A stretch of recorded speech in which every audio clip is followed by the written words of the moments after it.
종부세 부담은 내년에 더 가파를 전망입니다. 어느 정도 오르는지 부담을 최소화할 수 있는 방법은 없는지 살펴보겠습니다. 손소국 기자, 네. 먼저 이 종부세 내년에는 왜 더 오르는 겁니까?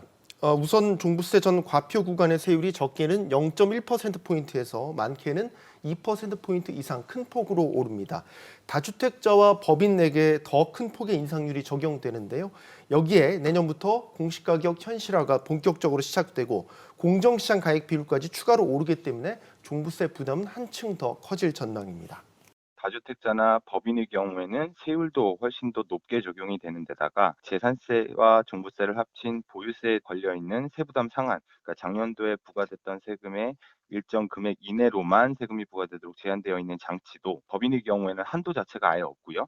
다주택자의 경우에는 300% 그러니까 3배까지가 이론적으로 올라갈 수 있는 상황이어서 1주택자에 비해서도 훨씬 더 부담이 커질 전망이고요.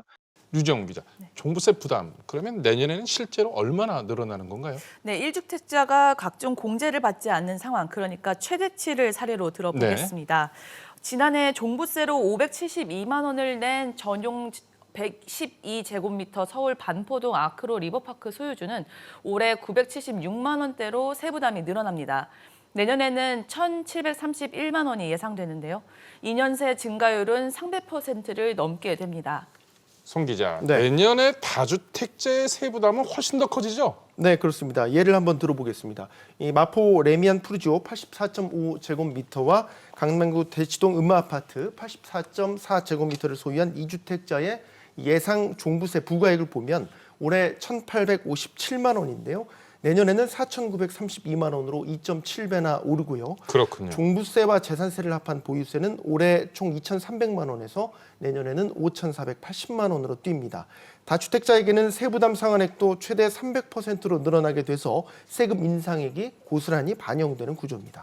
유정우 기자, 이렇게 세부담이 는다는 건 역으로 보면 정부의 세수입은 는다는 그런 얘기죠?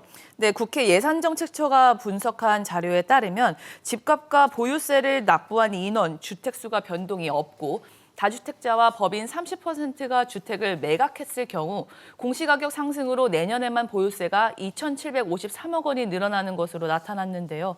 공시가격이 시세의 70.2%로 상승하면 종부세는 1,198억 원, 재산세는 1,555억 원 더 걷히는 겁니다. 공시가격이 시세의 90%로 상승하는 2030년에 보유세는 4조 6,075억 원에 도달할 것으로 분석됩니다. 유 기자, 현실적으로 이렇게 종부세나 이렇게 보유세 부담이 늘게 되면 집을 파는 것을 고려하는 그런 분들도 있을 것 같은데요? 네, 종부세 부담 때문에 집을 처분하려면 내년 5월 31일까지 팔아야 합니다. 종부세는 매년 6월 1일을 기준으로 주택 공시가격에 따라 매겨지기 때문입니다. 종부세 제때 안 내면 어떻게 되나요? 네, 자칫 가산금이 부과될 수 있습니다. 네. 납부 기한이 지나면 3%의 가산세가 붙습니다. 세액이 100만 원 이상인 경우에는 매일 0.0025% 가산금이 더해지고 100만 원 이하일 경우 가산세는 없습니다. 종부세 납부 기한은 매년 12월 15일까지입니다.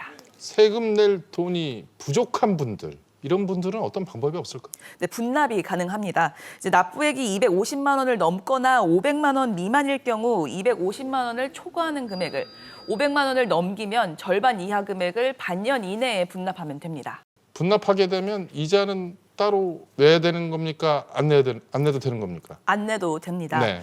또 종부세 이의를 제기할 수 있는데요. 이제 고지서 수령 후 90일 이내에 이의 신청이 가능합니다. 부부 공동 명의로 하면 종부세 부담을 좀 줄일 수 있다고요? 네, 그렇습니다. 종부세는 개인별로 부과되기 때문인데요. 예를 들어 공시가격이 12억 원인 아파트를 부부 공동 명의로 할 경우 기본 공제를 남편, 아내 각각 6억 원씩 해주기 때문에 종부세를 한 푼도 내지 않습니다.